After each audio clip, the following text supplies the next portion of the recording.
Farts. Farts and schlogans. Farts and slugenschlagens. Farts and floggins. Flirkin, florgan, flirkin, flinkin, flankin, flinkin, slinkin, gloggen. Glorgers. I just talked in German, I think. I don't know. Or Swedish, or Yiddish, or Giddish, or Goofish. I don't know. It's a Shlicketty cast. A place where not a lot of sense is made, but the intent is there. Thanks for tuning back on in, guys. I'm Aaron Forsythe, and we're good to go. But guess who's here? My buddy Mike. Old buddy, old pal. There he is. Here I am. Look at him. All right. Welcome to it. Welcome to the Shlicketty cast. Episode 57, I think. 7, 6, 7? Yeah, 57 sounds right. I think 57. Because I've not made a 7 yet. Yeah. So. Yeah. And hey, stay tuned, folks. Later on, we're going. We brought in the old, because we didn't do it last week. We brought in the fucking wayback machine. So we're gonna get all scoodly doodly doodly, and we're going to 1986. Yeah, we're going to take a quick cruise through 86 here in a couple 86 minutes. shit's cooking in 86. Yeah, we're going to hit some shit up pretty quick today. It's funny when you think about 86 because, see, now when we were doing the 70s and the early 80s, we were kids. We're trying to find our way in the world. We're going to high school. We're thinking, 86 is about the time I want to say we started hanging out. We're jean jackets. When we started high school. Yeah, we're jean jackets. Yeah, we're about 9th grade. Yeah, so we're jean jackets. I don't think we're leather jackets yet, but we're jean jackets. We're patches. We're listening to metal. Right, definitely jean jackets. I got a jean jacket after in 85 just because of Back to the Future. Yeah. I think I was the first one with the black leather jacket because Chris gave me his. Yeah, you were. And then everybody sort of was all about it. And then there was one Christmas everybody got biker leather. Yeah, because I think Wilson's came to the mall. Wilson's was always in the mall. Oh, was it? But, yeah, mine, Chris got a new one and I just got his old one. I don't know. Yep, yeah, and then I remember Jones got one. Hell, I think Rome got one. I got one. Kunkel got one. Yeah, we all got the black leathers. Yeah. But yeah, we're jean jacket guys. But yeah, so 86 is cooking. That's about when things were like, all right, you know. Well, people were starting to get driver's licenses, like our friends. True, yeah. And you know, you're at that point when it's like, it felt like a little Dazed and Confused mixed with mixed with a, you know, and we were watching, you know, the mall. It was kind of like a John Hughes film, but not quite as girl-oriented because we didn't get many girls. The mall was definitely the place to hang out. Yeah, but it was cool. So 86, we're going to check it out. We'll show you some highlights from it. None of our personal. We might have some interjections. While we're touching on, let's just roll through TV real quick in 86. Why, TV in 86? You want to go? Yeah, we'll take 5 minutes on this. That's right, because a lot of new shit appeared on 86. I want to say... Well, if you remember last time, the sitcoms were really starting to come in. Yeah, right? Wouldn't it Alf? Okay, keep going. Yeah, Alf had come on a was couple years 86. ago. Alf was strong, it was strong in like 85, 86. But this is the 86, 87 list, okay? So, but you kind of see where shit's at. And sure. So, right off the bat, top 3 shows, all NBC. Cosby Show, Family Ties, and Cheers. Wait, Cosby Show, Family Ties, and Cheers. I'm surprised Family Ties is still hanging in there. I think Family Ties is new. Oh, no. It was on because he had trouble, Michael J. Fox had trouble getting away from it to do Back to the Future. That's what I was going to say, because Back to the Future is already huge. Yeah, you're right. So why is he even, you know, unless they're pre-canned episodes. Because he's a star. Yeah, maybe they're pre-canned, or maybe it was a syndication thing and he's such a huge star, they're Oh, I think they were trying to get to like 7 seasons so they could sell it to syndication. Yeah.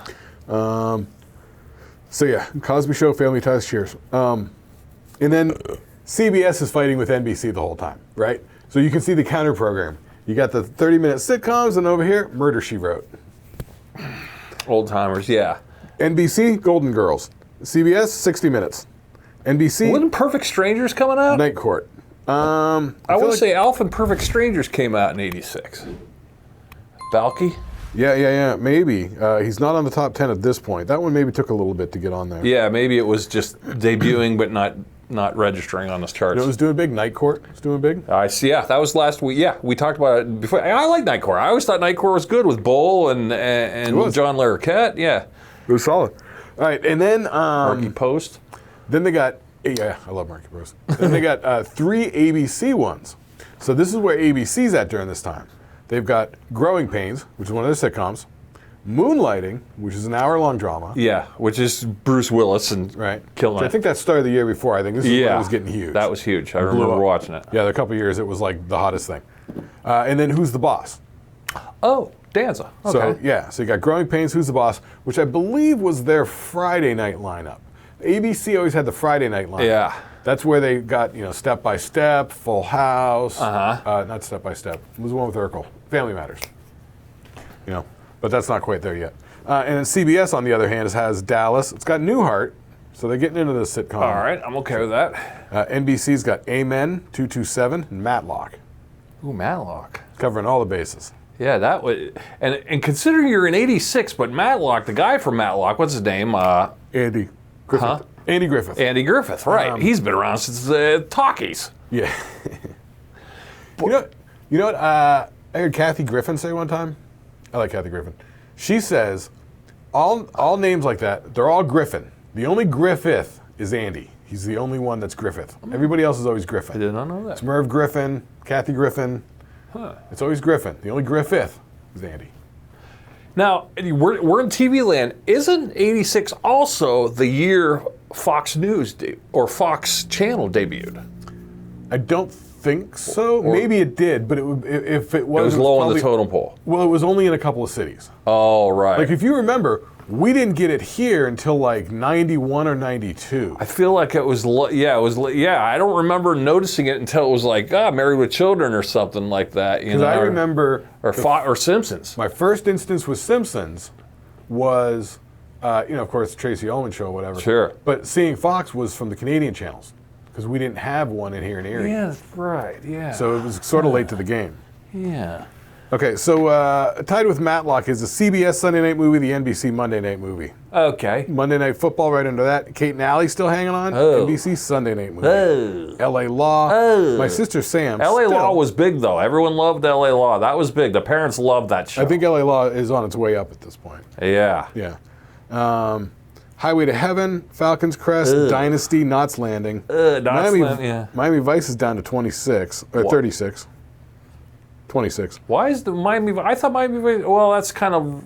It was early. That was like 83, 84. True. It was kind of past its prime. Yeah, and I want to say by now they're showing like the first season in like USA Network syndications. So now you could get Miami Vice other places, you know what I mean? In a weird way, because they used to kind of do that. Still hanging out at 28, Alf and Hunter.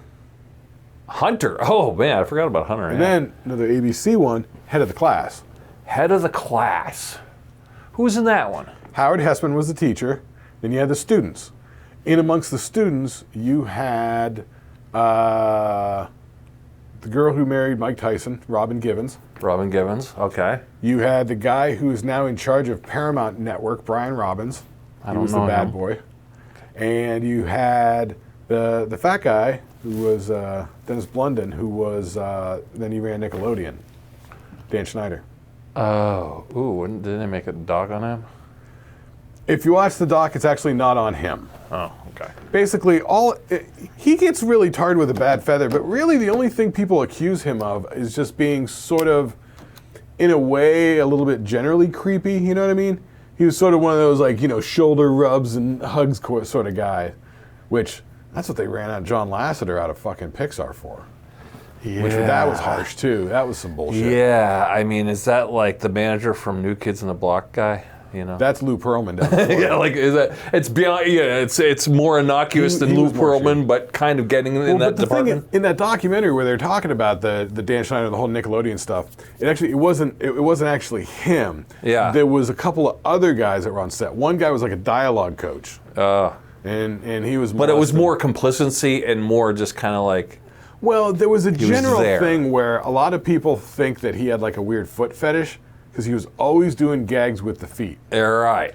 But you can kind of see where he's just trying to relate to kids on a kid comedy level. You know what I mean? Without having to resort to a burp and a fart. Yeah, exactly. Yeah. It's like feet and butts and dumb stuff like that, and right, wedgie and funny mustaches, tickle your feet. Yeah. So you can kind of see what's going with that, and he was sort of touchy-feely, and I know he was just trying to be, warm and supportive, none of the kids actually really say anything bad about him. They say like, oh, he was sort of touchy-feely, and there were times it sort of made me a little uncomfortable or whatever.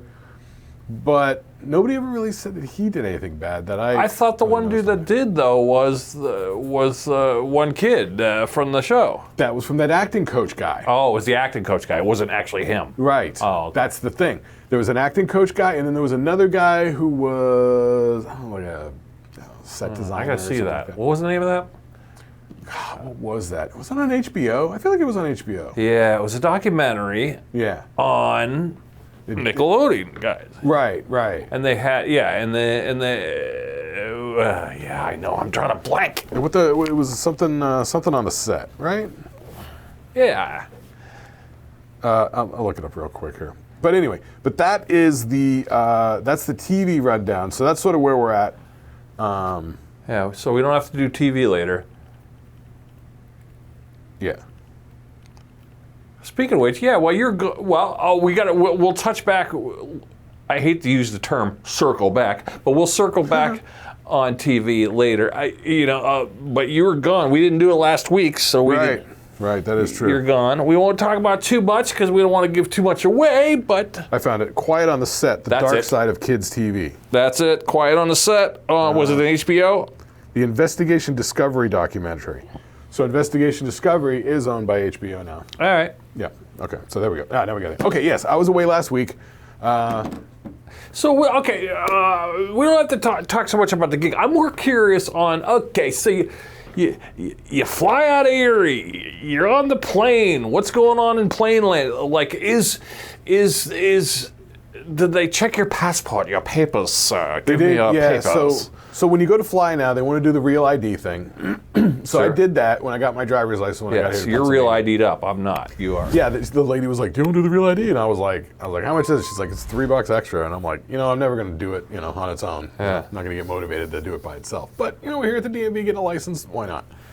So we had the real ID thing, but it was some airport hijinks. So first we go to the Erie airport, right? It's a short flight from here to Charlotte. It's like an hour flight.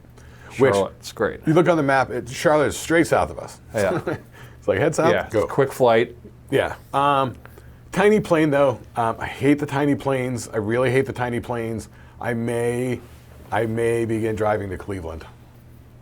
Yeah, but Buffalo. more flights are out of Pittsburgh. Cleveland flights are kind of like, weird red eyes. Like every time I've flown, and the good flights, the most affordable ones are Pittsburgh, and then the runner-up is Buffalo. Yeah, but I think, I don't know. I suppose it doesn't matter because I always just had a policy like I'm not spending 4 hours driving someone to the airport out there, I appreciate, one time I came into town, Rome drove all the way out there and picked me up and stuff, and that was nice. I was living out in Arizona. It gave me a couple hours to just chat with him and whatever and shoot the shit.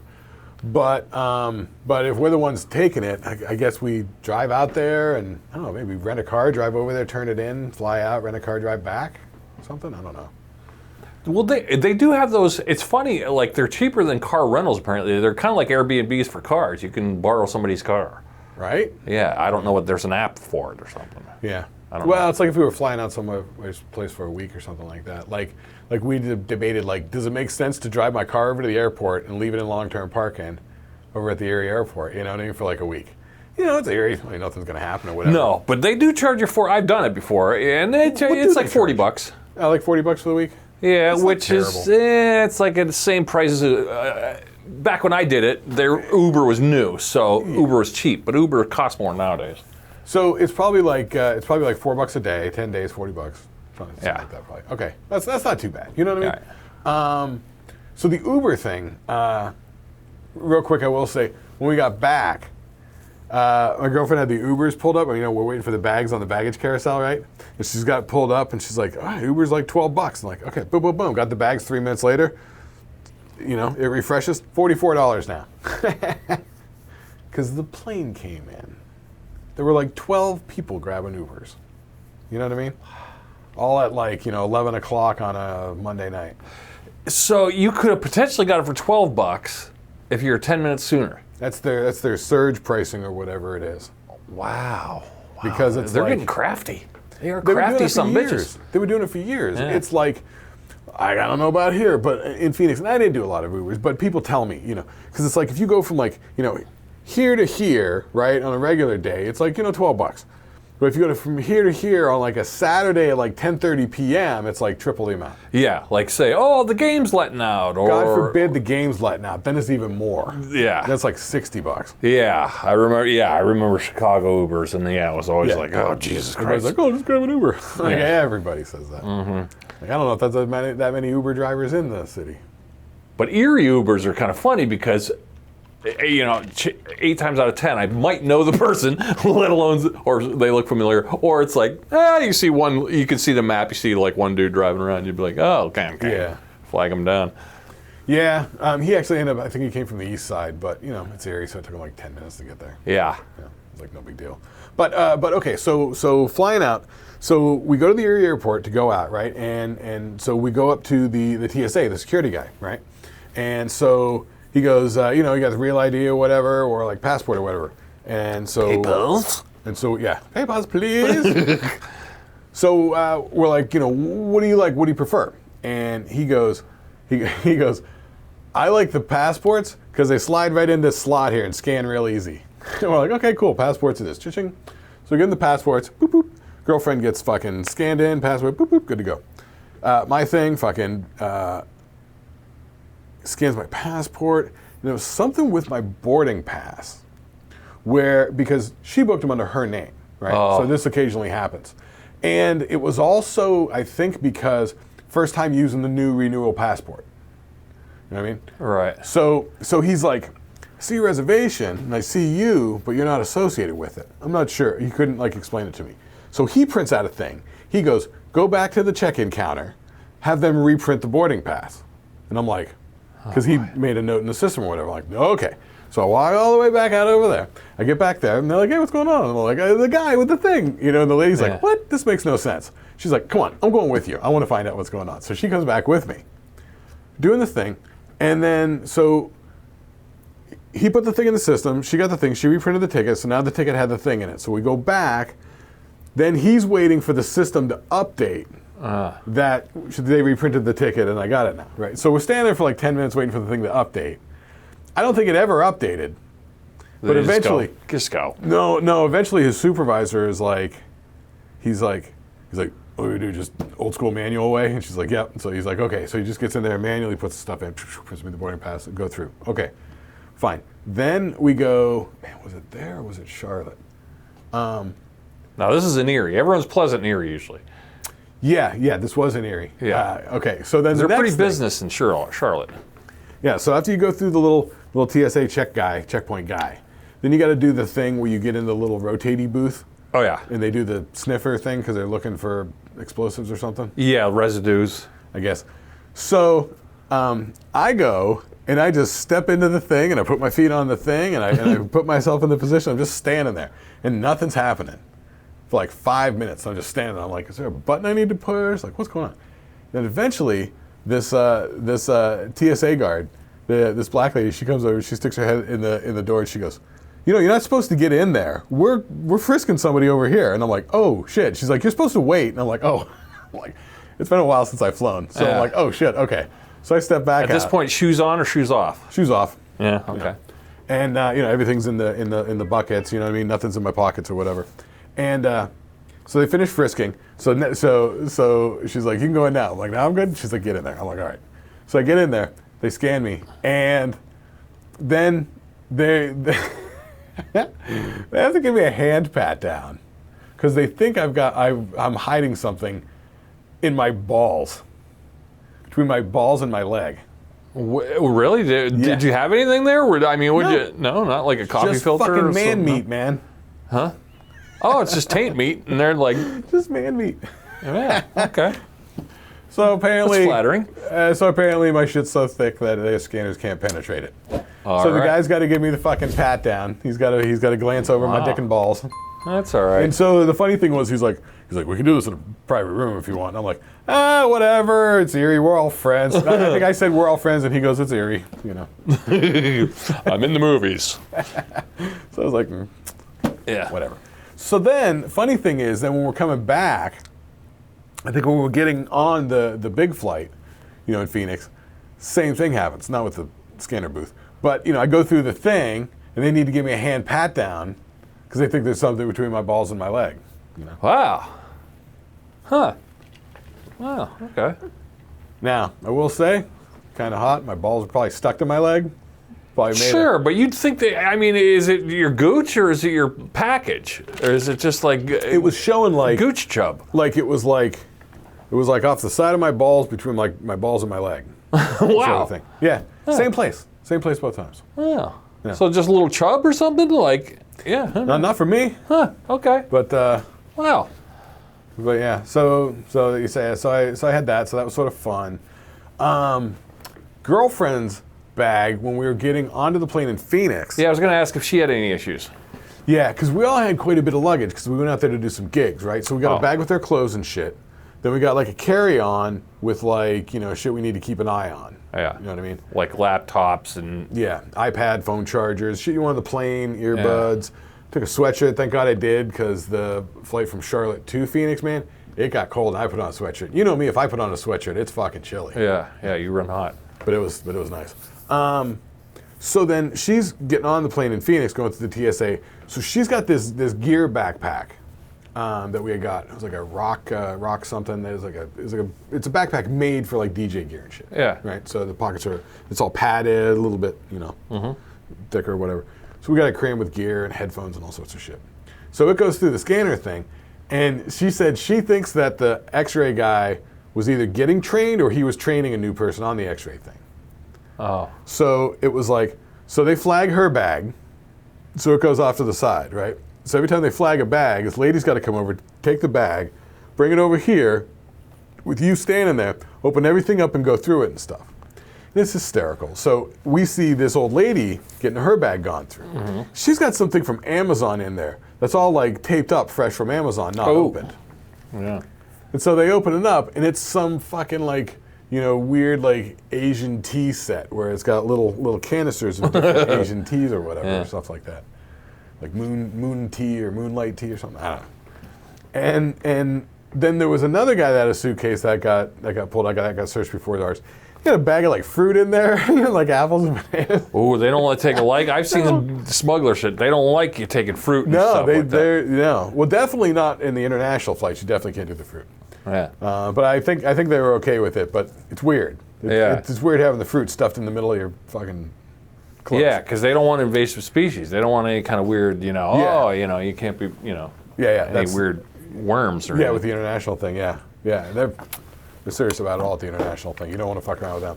Anyway, so that was about all the airport, hijinks. And other than that, we're pretty good, kill time in the airport. You go to the airport restaurant, you get some food, you get some Go to the Hudson News. What now? You don't go to the bookstore, the little Hudson News thing, get some peanuts and some fucking a Rolling Stone? No. No? No, but we were talking about this. The idea of like reading on the plane, because, I took a Harry Potter book in Portuguese, which I've been learning Portuguese for the last couple of years, And Harry Potter in Portuguese. Oh God. Okay. Well, the girlfriend's son's dad gave it to him, because he's from Brazil, and so the kid was like, whatever. But I was like, it's interesting. I'm very familiar with that book, and I'm learning Portuguese, so maybe I can put two and two together. Did it work? Well, here's the thing, and I also had a Portuguese-English dictionary, so I had those two. I can't fucking concentrate on the airplane that much. I can't concentrate that much on the airplane. Yeah, there's a lot of visual stimuli. But also the whole time. Yeah. I can see it. It kind of makes me nuts. So flying out there, the short flight, I had nothing to do. So I was just talking with the girlfriend. We're just fucking talking, killing time.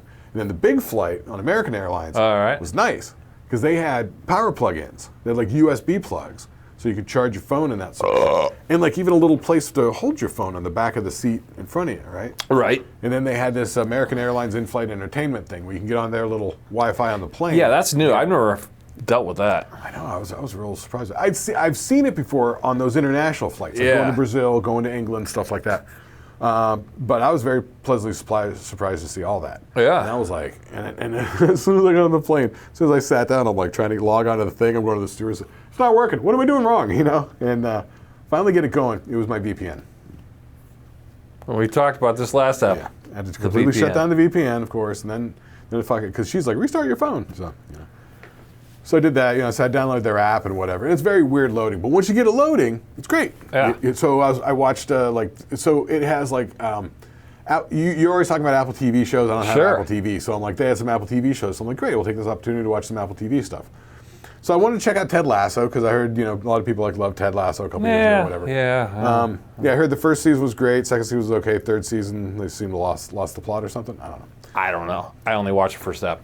But so they have like only 3 episodes of these Apple TV shows. Right. So I'm like, okay, so I'll watch the first 3 episodes of Ted Lasso. Nope, the first 3 episodes of season 3. Ew. I don't want season 3. Yeah, well, that's no way to get into it. Yeah. So you had mentioned that you were enjoying The Severance with Adam Scott. You're right. So I went and I watched. It's weird. I watched the first 3 episodes of that.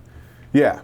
It is sort of weird, but there's something going on there, and it sort of sucks you in. It does. And those 3 episodes captured my brain for a good solid, 3 hours or whatever? 2.5 hours? Yeah. It's 47 minutes or whatever. Yeah. Yeah, so that was good. That worked like a charm for me. And then I tried a couple of other shows. I tried Masters of the Air, which is supposed to be like a Band of the Brothers for like the air guys. Boy, What, like Tuskegee Airmen kind of thing? Sort of, but you know, the white kids. And Okay. boy, it just seemed really sort of hokey in the dialogue and stuff. It's got the Austin Butler in it from the Elvis movie. Oh, that one, right. Okay, Yeah. I know what you're talking about. He's good and Yeah. everything, but boy, I just couldn't get into it. And it was sort of making me nuts. So I was like, Bad dialogue is bad dialogue.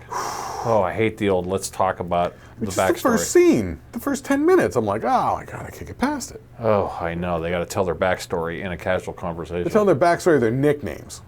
Oh, gosh, Just that's as bad as roll call. Some girls at the USO Club or whatever. Oh, yeah. Yeah. Now I know why they call him Butch. They call him Butch because he's from the pot. You know, it's like, Well, God. they had the same nickname, but one was a shortened version or something. Yeah, it was. I was like, I can't. Two thumbs down. Yeah. So then I put on a Vince Vaughn show where he's like down in like Florida Keys or something like that. I don't know. That actually, I think that was on the way back or whatever. That was another one of the Apple shows I tried and it didn't grab me. No. It didn't grab me. But anyway, so you know, then I watched a movie or something like that. I forget what I watched. But on the way back, so I had the idea I should have downloaded some movies. So then when I was out there in Arizona, I downloaded some movies on my iPad. So when I was on that short flight back, Yeah, you could watch them. right. So on that short flight back, so once again I was watching movies and shit on the big flight back. I forget what I watched. It was, I threw on a Will Ferrell, Reese Witherspoon comedy Oh. where they both have daughters. Will Ferrell's daughter is getting married, and Reese Witherspoon's sister is getting married. I know what you're and they talking end up about. double booking the same place. Right. They double booked this. Yeah, so they got a co-wedding the place because neither of them wants to give it up. That was sort of cute. Yeah. But it's a nice light comedy. Perfect. That's what I was looking for on the plane. You know, just like Yeah. Like I was picturing that and I was like, this almost feels like, why did they put Will Ferrell there? I thought that Like too. I could see her in it. That's almost like, that should be Vince Vaughn. Yeah. Well. Yeah. Him and Reese Witherspoon have done a lot of movies. Right. Yeah. Yeah. That one I was like, that's an odd casting for Will Ferrell. But okay, I see where they're going with it. You know, yeah. Yeah. Yeah. I can't remember what else I watched movie wise. All right. The thing. But at one point I did watch, what I downloaded was the Captain America Brave New World. Yeah, you and I almost were talking about that on text. I'm out. I know, most people are out on Marvel stuff anymore. Like, everybody's just sort of over it and kind of sick of it. And I tell you, I was never really into the comic books and stuff, but they started sucking me in with the Robert Downey Jr., super charming as the Iron Man. Yeah, that's all good. And then Chris Hemsworth as Thor, like he seems like Thor, but those first couple of movies he's not super fun. You know what I mean? Yeah, I think they just overdid it. Yeah, I just think they over crammed. They ran to the watering hole and They did. It was a lot. I mean, it makes sense when they were pumping out all those movies or whatever, but then it's like, then you're tying in all the TV shows with it. Yeah, and I really feel like they were sort And it of started feeling like a big commitment. Like now you're telling me I got to watch Nurse Hagatha, and then I got to watch this, and I got to watch Agents of S.H.I.E.L.D., I got to watch it to know the whole story. Like everything's tying together, which, bravo, great, good idea, Right. but it's turning into a thing. It's like I didn't adopt all this extra entertainment here. I just wanted to watch fucking Thor. Yeah. And then now I got all these 20 other things I got to watch to know the fucking story. Although I will say that early on in the whole Marvel run, like those first couple of Thor movies, they are all very detached from each other. They're all very standalone. There's not Right. that much like. Yeah. I mean, except for the fact like Natalie Portman's in the first one and the second one, her and Kat Dennings. Yeah. And the original Iron Man's Iron Man. I get it, but yeah. Yeah, but it's really kind of a slow movie. It's kind of a really slow movie. It's a little bit of Robert Downey charm, then there's a whole thing in the cave, which is sort of like tension sort of stuff, like a slow burn, But you're talking about the Captain America franchise, which is like, I mean, even in the comic book land when it was original Steve Rogers, it was all 1950s, let's kill the Nazis, Right. rah, rah, rah, America, America. Then you go over the next 90s version, and it's like, all right, you got Hawkman who turns into Captain America, and it's... Right, so that's where we're at now, because then they All had right. that series, Winter Soldier and Captain America and the Winter Right. Soldier, right? Which is, the Bucky Barnes and Hawk. What's his Yeah. name? Fucking... Mackie? Anthony Mackie. but- Anthony Mackie, yeah. I forget the character. Which he's fine, he's cool, I like him and all, but it's just too much. What is it? Sam the Eagle? I forget. Right.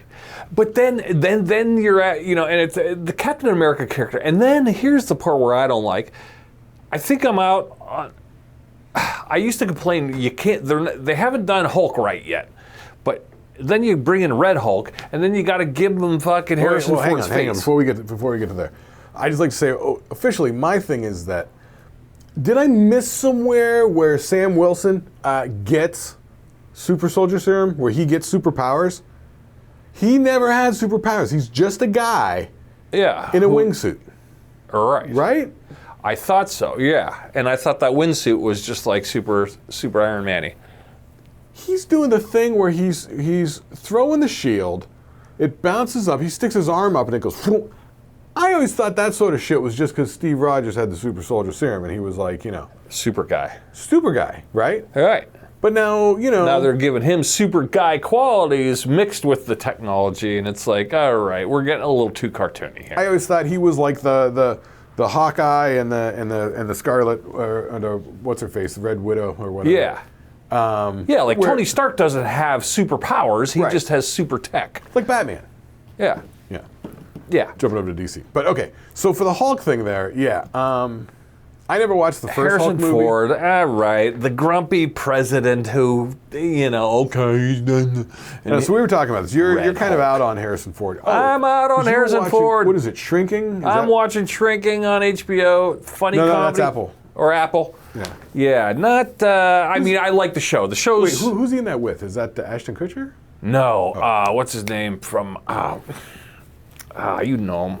Yeah, I know. I saw the face. I'm There's like, there's a lot of people you'll recognize in that show. It's an all-star cast. It's fun. It's whimsical, and it gets to the point where it's kind of silly. The dialogue's kind of on the nose and sharp-tongued and witty California banter, but they have heartfelt moments that kind of tie it all back together. But you were saying that you found his sort of. I don't like Harrison Ford. I Wide said it. I'm range of going to say it. emotions. I'm saying it. I'm going to get hate mail for this. I'm out on Harrison Ford. Oh, Good. Jason Segel. Jason Segel. Yeah, he's good in there. Actually, he's usually pretty good. yeah. He doesn't overdo it. He doesn't overdo it. But Harrison Ford is just so and his teeth are rattling around, his dentures are rattling around, and he's always playing the curmudgeon who doesn't really get it in this world, and he's always got something to say, and it's just like, and he just sounds reedy, like he's reading, like he just read the script an hour ago. It just does. I don't know. I don't like him. I don't. It's like on Hollywood Babylon, Ralph Garman's impression of Harrison Ford, like. That's how he is in every interview. It's He's just mumbling and like low energy. And Yeah. his character, and he's not likable, and he doesn't look at the camera. And maybe, you know how when people get old, it's kind of like Joe Biden got old and his eyes turn all black. you know, you can't see their whites anymore. It's like they look like weird robots. They're like, and they disconnect from you in He a still weird. looks like Harrison Ford. Huh? But he still looks like Harrison Ford. But I will say, in the there were scenes where him as the president, right? So he's replacing William Hurt, Right. who died, who was Thunderbolt Thaddeus Ross or whatever. I didn't see the Thunderbolts movie. I hear that was better than this one. It's more entertaining. I don't know. It's like the Red Widow movie or whatever. Like, Yeah, what's the concept of the Red Hulk though? I don't remember that in the comic books. so it's going back to the Hulk movie with Edward Norton, Yeah. which had the William Hurt in it, and so his daughter is the Liv Tyler, who is dude's girlfriend. Boy, the audio recorder's getting low. How's yours look? I'm on one square. Oh boy. All right. But anyway, it was a thing they were trying to get Bruce Banner, David Banner. They were trying to get his blood, and they got some of his blood. And Tim Roth got turned into the Abomination or whatever, some sort of. Oh, character. the Abomination, yeah. And Thaddeus Ross then injected himself with some Banner-tainted super soldier serum, Oh, I see. or gamma infused or something like that. You know? Oh, what I mean? I see. So that's how they He get sort of it. did it to himself. So it's Steve Rogers influenced. Yeah. It was like a mix of the Banner gamma research stuff plus the super soldier serum or something, I think. But Yeah. it was a long time But ago. why is Red Hulk angry? Is it because the person that why is Red Hulk a bad guy as opposed to Red Hulk being good? Because I think the Thaddeus Ross character sort of has nefarious motives. Oh, it's underneath the motives Yeah. of the human. Yeah, it was. Yeah, it was kind of like the old Bill Cosby joke where he would go to parties and people would be on cocaine and they're like, it amplifies your personality, and Bill Cosby's like, but what if you're an asshole? Just makes you more of an asshole. It's like that kind of thing. Sure. Since Bruce Banner was essentially sort of a good guy, sure he's the Hulk, he's angry smash Hulk, but he's not really malicious. Right. But whereas a Thaddeus Ross is a lot more, nefarious. Yeah. So. Yeah. Okay. So anyway, that's my understanding. But yeah. But they make the Hulk character. Here's my thing. CGI's gotten so good, and I get it. Okay, we're gonna give him a little hint of Harrison Ford in the face, and we're gonna be all Hulk. And I'm not saying let's roaring at the screen like always. Oh, you gotta have the roar at the screen, but it just it's like fantastical to the point of like when you know something's CGI. There's a tune out I get. It's like, I don't know, like Jurassic Park doesn't tune me out because that is like, oh, those dinosaurs seem real. But Hulk, you go, well, because the dinosaurs aren't like surfing, yeah. They're just doing dinosaur things. They're not doing anything except what they normally would do. You're right. There's just something CGI. When you know something's CGI, you get that they have to CGI stuff. But there's a point when the whole character itself is CGI. You go, this stinks. All right. Speaking of which, I was on the plane. One of the movies I was looking at watching. Right? Okay. I saw the Jurassic World Dominion, I think, is the latest one. Okay. I hadn't seen that, so I'm like, wait, is this going to be fun? And I thought, reheating the nachos? I thought maybe this is really reheating the nachos. So I'm like, let's watch the trailer. All right. So I pop on the trailer, and it's like, so you've seen the Jurassic World ones with Chris Pratt, right? Yeah, I like that one. Yeah. So it's him, and he's like training Blue, the Velociraptor. Right? Sure. Okay, so now Blue has had a baby, Uh-oh. and it's been kidnapped, and Blue is pissed. Blue wants revenge. Right. So Chris Pratt has to go try and fucking save the baby. So apparently in this world, because apparently at the end of the second one, the dinosaurs all got out. Yeah. So now it's a couple years later, and people are just living with dinosaurs now, which I only really wanted to see it just for that first 5-minute opening segment. Yeah. Which that was like the coolest thing in. So the opening scene in Jurassic Park, the book, is the first scene in the second Jurassic Park movie. Yeah. It's a family on the beach, and the girl finds a little dinosaur, Yeah. and then they all attack her, the little copies.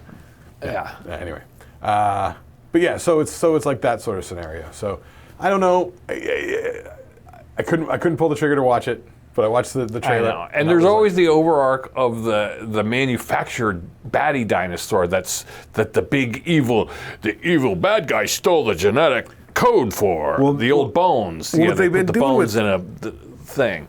Well, they had the scientist, Dr. Wu, from the first one, the geneticist. So they had him in there, and he was like, it was a mistake. We shouldn't have done any of it. Right? But for the giant dinosaur, they've been doing in these Chris Pratt movies, they've been leaning into the water dinosaurs. Oh, yeah. You know? Because they had the Indominus Rex or whatever. Yeah. The albino Tyrannosaurus Rex. And then that got eaten by the sea guy, right? Right, the sea guy's supposed to be the bigger one. Like, Right. And I did see a shot in the trailer of the big sea guy coming up and chomping on a boat, you know what I mean? So I mean... I know. But that's what I'm saying. It sort of lent itself to where it's like, right, this is a little cartoony over the top. I feel like Jurassic Park, they've got the same 4 movies that they just got to keep reformatting as a decade goes by. It's not even 4 movies. It's like 2. 3. Yeah. 2, 3 tops. Yeah. Sorry. Get Goldblum from all. Yeah, Goldblum was in it again. Did they really? I was joking around. They really put Goldblum in it? I think he popped up in there, and Jesus he's going, I Christ. told you again, you know. Oh, Goldblum. It's like 5 movies of fucking Ian Malcolm going, I told you so. Oh, God. But you didn't bring back... Well, Newman got killed in the last one, didn't he? Yeah. With the Barbasol can? Yeah, with the Barbasol can, yeah. That's right. Yeah. In the first one, yeah. No he more was Newman. Dennis Nedry. right. Because I read the book and stuff. Yeah. So I remember the characters and stuff like that. Yeah. I like the Pratt versions, Gennaro's though. a I think they lawyer. did the Pratt versions right. I think that was pretty good. Yeah. The first one was okay. The first one was pretty good. It moved along pretty good. And I know I saw the second one, but There's always the stowaway. Okay, we got the stowaway kid. well, the kids, the 2 nephews. Oh, we always got the nephew, and we got the love interest and the hired gun, and it's gotta okay, be, yeah, gotta be, right. All right. Anyway, so that's the Jurassic World. All right. 1986. Hey, when did Jurassic Park came out? Jurassic Park came out like 90. Oh, did it? 90? Okay, I was gonna say it should be coming up soon. Something like the book, yes. Look at that, kids. 1986. You want to get into The it? book came out in 86 or 87. Want to do 1986? Yeah, we'll go through some stuff real quick here. Oh my god. I get. So, real quick aside for the musicians, Line 6 has reduced prices on a couple of their fucking overpriced stomp box floor units. Okay. And so I get emails from all the music retailers about that. Oh, they I got want one you. earlier from AMS, now I just got one from Guitar Center. You know, all right. And they all do it the same day. Yeah, they do. All right. Commissions. Okay, yeah. So let me get back to that tab. Well, over there. 1980. I got key events, man. Key events. What do you want to set the tone for 86? Well, 86. We got 86, fuckers. Challenger disaster. Remember the spaceship shuttle exploded? I remember that on TV.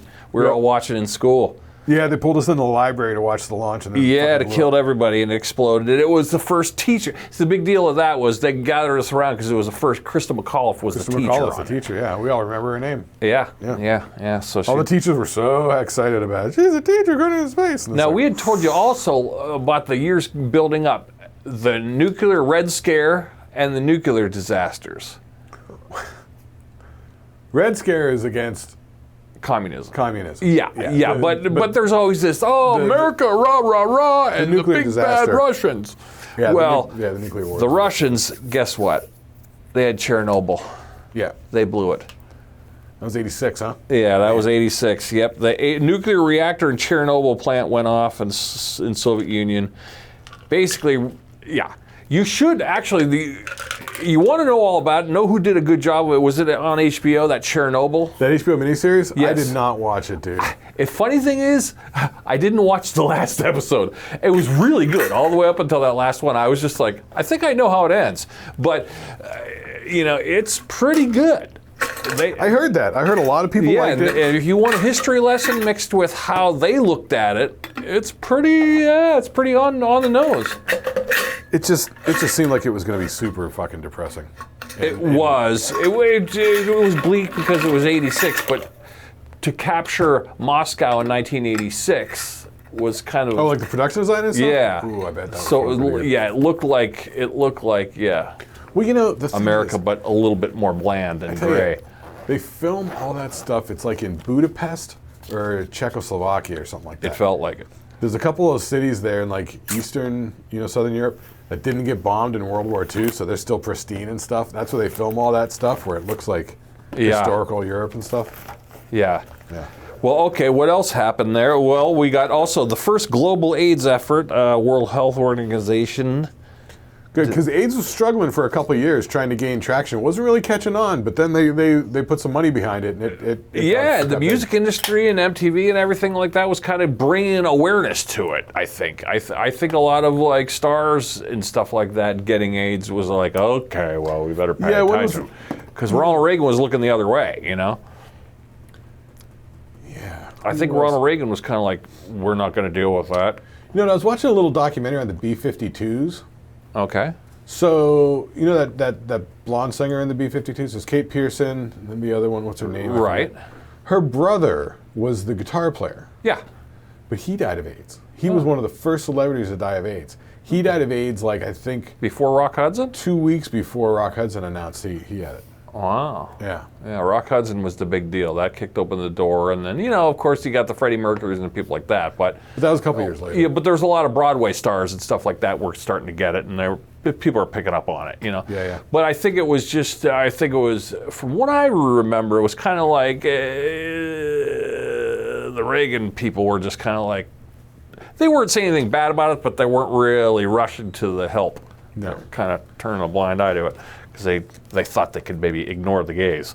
Yeah. But, okay, we got, and speaking of which, Iran-Contra affair, there's a whole of that going on. You ever read about that? Political, yeah, that's the Ollie North thing. I remember Ollie North getting in trouble for that, right? Cranked up my light another level. Yeah, so the Iran-Contra thing, was that now in 86? Yeah. The affair involving the U.S. selling weapons to Iran using the profits to fund the Contras in Nicaragua.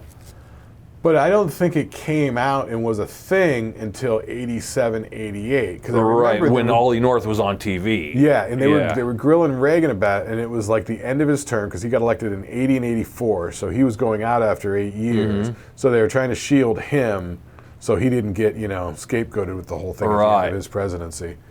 And but he was also having Alzheimer's, too, so he was playing the Alzheimer's card. Or he had Alzheimer's. I don't think he was playing the card, but I think they were trying to shield the fact. Oh, right. One of those sort of situations. Yeah, I wasn't paying attention to politics back then. Okay, now I was watching CNN. Get this: the first Rock and Roll Hall of Fame, Rock and Roll Hall of Fame opened, the first induction series. I bet it did not open. I bet they established the foundation. And I bet they announced the list to generate interest. And this was probably 10 years before the building was built. Oh, for sure. Yeah. At least.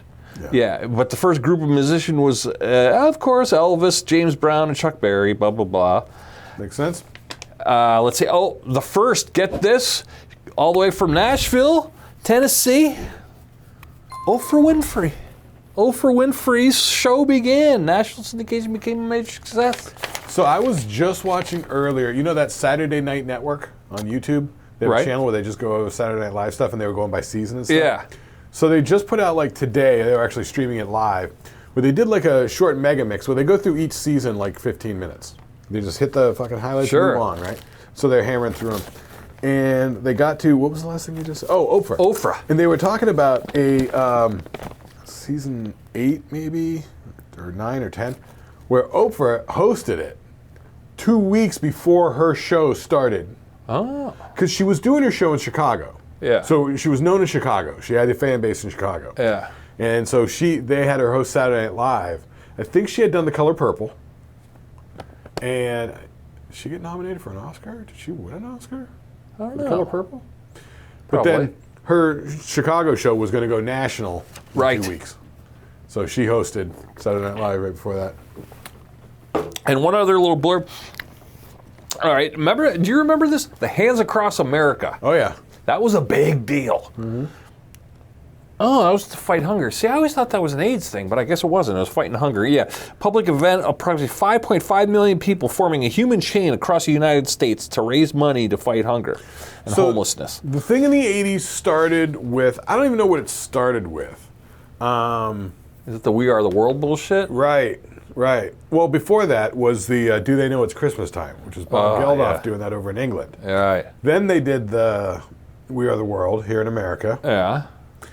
Then Bob Geldof does what? Live Aid? Aid. In 85 or something like that. Yeah. And then they do, I know coming up, it's probably not right now, but there's, Like- you know, that was like, what is it, USA for Africa, there was Farm Aid, Comic Relief, Yeah. you know, the whole series of these sort of like using celebrity and showbiz, because they were, you know, Sure. big thing. Yeah. Like I remember watching the Comic Relief. That was all the Billy Crystal, Robin Yeah. Williams, Whoopi Goldberg. Yeah, I remember. Yeah, it was like a telethon kind of Yeah, thing. and it had everybody on there. Oh yeah, yeah. And they're just old fucking and around new. live. You know what I mean? Just, Yeah, that wasn't bad at all. No. Really, in a weird way. It was fairly entertaining in the way like the Screen Actors Guild Awards is often entertaining because they drink. Yeah. They don't care. Hey, did you know also? Well, we're gonna get in music here, and you're gonna talk about it. But this is Yeah. the year.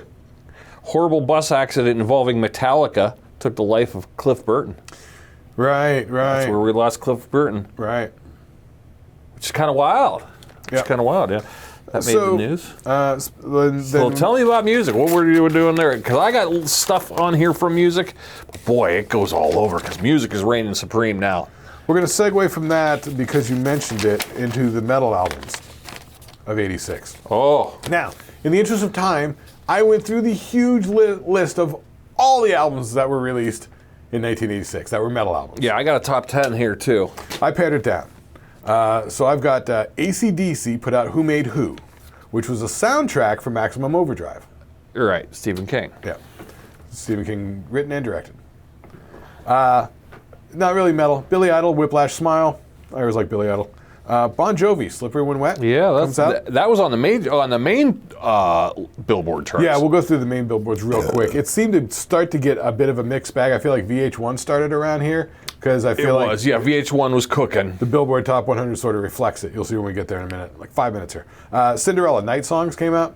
Like I said, pound for pound, that Tom Kiefer. A lot of hits. A lot of hits, man. I was never a big fan of them. We but- saw him live. Me and you saw him live. Yeah, we saw him live. Couple times. It was supposed to be Great White, but they bogued out. Yeah. Cinderella was the opener for Bon Jovi, and then I remember seeing We Cinderella saw them on the headlining. Long Cold Winter tour. 'cause I Yeah, remember they big made it piano snow. came down. Yeah. Yeah, they're a big production. Yeah, they They're were. good. Dirty Looks, In Your Face. I don't remember that album, but Dirty Looks from Erie. Mm-hmm. Europe, Final Countdown, 86. Okay. Flotsam and Jetsam, Doomsday for the Deceiver. Ah. From Phoenix. That's Jason Newsted's first band. I had that album. It's a good album. Jason Newsted basically wrote all the music and lyrics on almost every song. Wow. Yeah. Yeah. Iron Maiden, Somewhere in Time. Okay. Yeah, I know. And they sort of got past their prime with the Power Slave. After Live After Death, it was kind of like Iron Wasted Maiden's Iron Years Maiden. was about the big hit. Wasted Years had a video, and that was pretty much about the peak, huh? Yeah. I mean, you could Judas Priest, Turbo. I mean, come on. Yeah. You know, you see where this is all sort of going. It's sort of like, oh, they were big metal bands, and then they're sort of peaking. Yeah. But coming up, Megadeth, Peace Sells, Who's Buying? All right. Well, yeah. That's a classic one. That is a classic. Metal Church, The Dark. Ooh. Love that one. Is that the one with Highway Star remake? I do believe so. Okay. I believe that's the second album. 'Cause the And first one Watch the Children Pray was on it because Yep. that was a big video. Yep. Okay. And of course, The Dark. Someone's waiting for me in the dark. Anyway, so yeah, those first two albums, every song's in my head. I'd be hard pressed to tell you which album they're on, but okay. Metallica, Master of Puppets. All right. Came out in big deal. 86. Yeah. So that album was only out for, I mean, But that one hit big because that's how we knew Metallica, and then we had to backtrack on the old stuff. I first saw the Metallica. I feel like They opened for Ozzy yeah, that Ozzy. with Cliff Burton. Speaking of which, Ozzy is '86, Ultimate Sin. Ozzy was doing Ultimate Sin tour. Metallica was opening with Master of Puppets, I believe, with Cliff Burton. Because I don't think I saw him with Newsted until I went down to Pittsburgh to see him where they had Queensryche opening. Oh, yeah, no. So Speaking of Queensryche, Rage for Order came out in 1986. See, that was a big deal pared it record. down, keeping it hidden. Yeah, we like them. Skipping over Striper, skipping over Accept. You know. Rat, Dancing Undercover. I think this was one with Way Cool Jr. Oh, Slip of the Tongue, Slip. Oh, no. Was that the song or was that the album? I don't know. Okay. Yeah, Dancing Undercover. I sort of remember the album, but I was really out on Rat. I was out on Rat, and they're peaking. I think they've done the Crosby guy on there. The rhythm guitar player dies pretty soon here. I watched a little documentary on him. That dude had it all together, man. Everybody loved him. Yeah, he was a big deal. I mean, I guess he was a really nice guy. He was Sure. super. He was super cool. He was.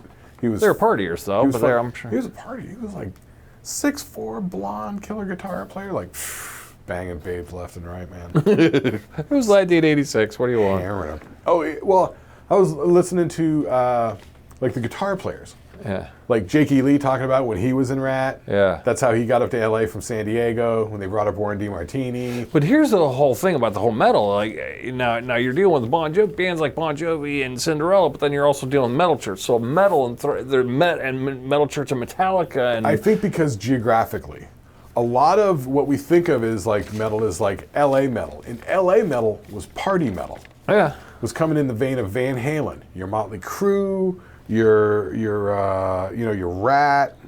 These are sort of party bands where it's like, yeah, the metal. Like but they're not Queensryche heavy and Metal metal. Church are Seattle, and then like Anthrax is like New York, Flotsam and Jetsam is New Overkill. York. Yeah. No, Flotsam and Jetsam's Phoenix. Oh, is it? Okay. Yeah, but you see demographics. Things are sprouting everywhere. Yeah, like well, you start to get the weeds. metal.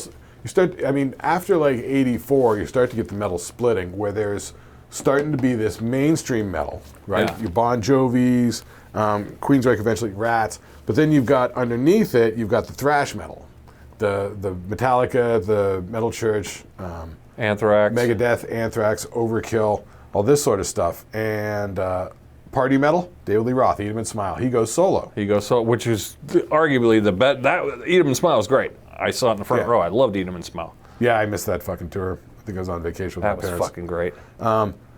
Flip side, not flip side, but other side of the grass. Van Halen 5150 comes out with Sammy Hagar. I didn't like it. I did. It was a solid album. It's not Van Halen as they were ferocious fucking goddamn. It's Van Halen, but I thought musician-wise, much better. Vocals, much better. Songwriting, much better. I just thought of it like a different band. And I also thought it was really interesting because there was a sequel to Fast Times at Ridgemont High called The Wildlife, and Really? Eddie Van Halen did the soundtrack to it. I didn't know that. Yeah. And so a lot of the musical motifs that Eddie Van Halen used in the Wildlife soundtrack became songs on 5150. So when 5150 came out, I was sort of familiar with some of the hooks and riffs. Weird. Yeah, because it was from the Wildlife. Wildlife was Eric Stoltz and Chris Penn. Huh. I never heard of that one. Man, that fell off my radar. That sounds like something I would have totally picked up on. Yeah, and there's like a younger 14-year-old teenage character hanging out at a bowling alley, you know what I mean? Yeah, it's kind of a weird movie. Anyway, but then you get Tesla, Mechanical Resonance, first album. We came like out in Tesla. 86. You and I have seen Tesla like 4 times. Yep. They were always cool. Yeah, they're still around. They're still doing it. And then also, like I said, with the thrash metal, Slayer, Rain in Blood. From a course. lacerated sky, bleeding its horror, Yeah. changing its structure. Now I got red blood. Now keep that. Now we're just giving you the metal stuff, but Yeah, but I can run down so here's the Billboard list. oh boy, I wonder if my list is on here. Okay. You got to help me out with the first one. The number one song is "That's What Friends Are For," which is what Dionne Warwick. Dionne Warwick. Yeah, it's a duet with what? Yeah, everybody. Gladys Knight, Elton John, Stevie Wonder. Is it from a movie? That or it for did the charity? proceeds go to like AIDS awareness or something like, or was the Hands Across America thing? I don't know. It felt like it might have been charity driven. I definitely remember that song, but Yeah. Lionel Richie is killing it with "Say You, Say Me." Number 2, "I Miss You" by Climax. Oh yeah, they're a big deal in the R&B land. Yeah. In the R&B land, Yeah. but not in the mainstreams. I feel like the mainstream sort of got fractured by the MTV carving away, and it left a gap that the R&B sort of swept into. Yeah, and they are doing their own thing. There seems like a lot of that popping up in here. Yeah, because Janet Jackson controls out. My audio is fucking flashing. My battery's flashing. Is yours? Not yet. I'm right. good. We may have to do a pause for a minute. Let me do an edit real quick and swap out this battery. All right, sorry I'm about back that. online. Batteries and stuff. Okay. Anyway, so going through this, this list. On my own, Patti LaBelle and Michael McDonald. Michael McDonald. What? I keep forgetting. I can't even remember. I can't even think of the. Yeah. Maybe it was- I could see them doing a duet. I could picture it, but I don't know the song. I laid dollars to donuts from a movie. I just don't know what. Right. Broken Wings, Mr. Mister. Yeah, there's a couple Mr. Misters. That and Kyrie Eleison. Yeah, that one. That one Mr. comes Mister up. was huge. Yeah, actually, that one comes up for later. How Will I Know? Whitney Houston. One of her first things. Yeah. Party All the Time. Eddie Murphy. Ew. Burning with a Burning Heart. Survivor. Survivor, yeah. Kyrie. Mr. Yeah. Addicted to Love. Robert Palmer. Greatest Love of All. Whitney Houston. All right. Atlantic Star. That's one of those R&B ones. Secret Lovers. You remember that one? I don't know. It's like a roller skating rink one. Oh, yeah. Friends and Lovers. Gloria Loring and Carl Anderson. I had a thing on here with albums. Does it mention anything about, like, see, top albums are different from the singles. You're going singles, right? Oh, maybe. Because album-wise, I had, like, the number one album was, like, Madonna, True Blue. You know what? Maybe that's a way better way to do it than looking at the singles. Yeah, number two album was Slippery When Wet, Bon Jovi. Wow, that's actually a better idea because Madonna was huge and Bon Jovi came on like a yeah. And number three, get this, Graceland by Paul Simon. That was a huge album. It was. My dad had it. I remember him playing it. Control, number 4 by Janet Jackson. Number 5, I got the Top Gun soundtrack.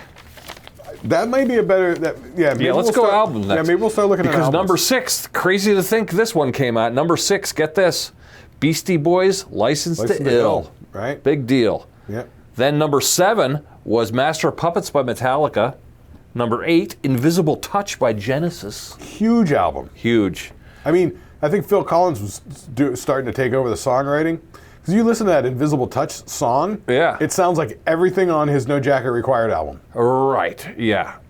Yeah. It does not sound like anything that Mike Rutherford or the keyboard player wrote. No, yeah. Their progginess. And then number 9, Into the Light by Krista Berg. I don't know what that is. That's another Krista Berg album. Yeah, and then Every Breath You Take by the Police. Those are the top 10 albums. No, that's a single. No, it says the movie or the I don't know. It says Every Breath You Take by the Police. Is that a Police album? Because I thought Synchronicity was the last Police album. Yeah, I don't know. Maybe I'm wrong. I don't But remember. Yeah. But you're right. Say You, Say Me, Lionel Richie. Yeah, well, these are songs. Yeah, you mentioned it. Burning Heart, Survivor. Yeah. With a burning heart. Yeah, that stunk. Glory of Love, Peter Cetera. That I know is from a movie. That's from Karate Kid 2. You're right. You're right. It's a Karate Kid movie because it's Peter Cetera. I remember that because Pet Shop Boys, West End Girls. Oh yeah. That's an MTV-driven one. That's an MTV one. Billy Ocean, There'll Be Sad Songs to Make You Cry. Okay, Billy Ocean. I feel like that's a VH1 guy. Simple Minds, Alive and Kicking. Heart, Never. Oh, can I? Yeah. Those work at the hardware store. That would come on Heart. the radio. At least they're hanging in there. I'm glad Heart was cool. They're all right. No, I like Heart, but man, they played them a lot, and you got They did. They really crammed sick it of down our throats because they were like one of those '70s hangovers that were still revived in the '80s. But they really nailed the whole music video thing. They did. The outfits and the looks. The and girls, stuff. the girl guitar player, the blonde, Yeah. Nancy. Never by Heart. Kiss by Prince and the Revolution. Oh yeah, Prince is a big Higher deal. Love, Steve Winwood. Oh yeah. Stuck With You, Huey Lewis on the News. Huey. Holding Back the Years, Simply Red. Sledgehammer, Peter Gabriel. All right. Sarah by Starships. Oh, that's the one. Please, is that the one with We Built a City? Probably that album. Oh, that Probably stinks. that album. Yeah. That gets me violent. Human by the Human League. All right. I Can't Wait by New Shoes. Take My Breath Away by Berlin. Top Gun. Oh, yeah. Rock Me Amadeus by Falco. Oh, God, I hate that. Madonna, this must have been her second album. She got Papa Don't Preach. Yeah, that's the True Blue album. You Give Love a Bad Name. All right, When the Going Gets Tough, the Tough Gets Going. That is from Romancing the Stone 2, Jewel of the Nile. Romancing the Stone. Because I think I remember the music video with Danny DeVito and Kathleen Turner and Michael Douglas. Yeah, there's definitely Kathleen Turner. When I think of you, Janet Jackson, These Dreams, Heart, More Heart. Ugh. Don't Forget Me When I'm Gone by Glass Tiger. I think that. A lot of keyboards. When I'm gone. You know. Live to Tell, Madonna, I don't remember that. All right. Mad About You, Belinda Carlisle, Lover 42, Venus, Bananarama. Yeah, those are Dancing all. on the Ceiling, Conga, Miami Sound Machine, True Colors, Danger Zone, Kenny Loggins, Top Gun. All right. All right. Robert Palmer, I didn't mean to turn you on. Manic Monday, Bangles. Boston Amanda, In Excess, What You Need. So I mean, there's a lot of stuff going on. Eddie Money, Take Me Home Tonight. Oh yeah, we ROCK like that. in the USA, John Cougar Mellencamp. That's not bad. A lot with the musics. So How about some quick products before we get into movies? Because movies might drag on. I haven't even looked at the movie list. So Yeah. American Girl dolls. We had Oh. yeah, A&W cream soda. oh god, that was nauseating. Yeah, it was. Bombay Gin Sapphire. Dockers, those pants came out. Yeah. Wait, wasn't that the thing that George Carlin was talking about? He's like, that was his slam on all the baby boomers with their hippiness. Now they're gonna change the world, and then he's like, but then you couldn't keep your hands off the croissants. Now we all need loose-fitting pants. You know, Dockers. he's talking all those pleated pants. Yeah, and not stuff. too many fun products coming out. I mean, it's kind of a stalemate. I mean, Mad Balls. Remember Mad Balls? Yeah. The Maverick cigarettes. Kudos to Granola Bar. Nikon. Nintendo Entertainment. Pillow People. Pop Secret popcorn. Oh, the microwave popcorn. Yeah, microwave popcorn. Is this when it's the microwave popcorn thing really fucking, it's probably 86, yeah. Yeah. 'Cause I remember before this trying to do with the popcorn popper and then, We had Jiffy Pop. right, but that was a stovetop thing. My parents hated it. Yeah, They never we always wanted burned it. Always burned it. And might burn our hands. Yep. But Pop Secret, yeah, I mean, there's Orville Redenbacher. And they were doing the microwave popcorn, but they didn't quite have it together. Yeah, Pop Secret. I feel like the difference was, Something in the bag, was yeah, it? something in the bag. It was like, you know how like with the Hot Pockets, they had that sort of fake aluminum, like that silver Yeah, paper in that there? holder. They figured out that because I remember the Orville Redenbacher bag was just the bag with the oil and Yeah. stuff in it, and it was a mess sometimes. Sometimes You're it was right. burned, you know, it was a shit show. But I think Pop Secret had that little fake aluminum, you know, sort Yeah, of there's silver something metal, in there. metal cardboard in there, And it was that almost sort like of- coated on the inside. it like focused the heat just enough to kind of get it working really well. Okay. And they cracked the code, and then everybody had microwave popcorn. The microwave popcorn galore. Yeah. Yeah, and people are at home watching. Yeah. Yeah, All right. Definitely. Now I was questioning what is it? What's Mr. Muscle? What's that? Mr. Muscle. Yeah, I don't know. You know, was it a toy? Like a Stretch Armstrong? Yeah, maybe something like that. 'Cause Micro Machines too. Oh, you're. I don't know Micro Machines. Sounds like they're the little tiny cars, weren't they? They were the little tiny cars. It was definitely a generation after us. We didn't do Yeah. micro machines. But I remember the guy that was doing the ads was that fast talking guy, John Machida. No. So he'd come on and like, about the micro machines. Oh, okay. So I'd know the commercial if I heard it.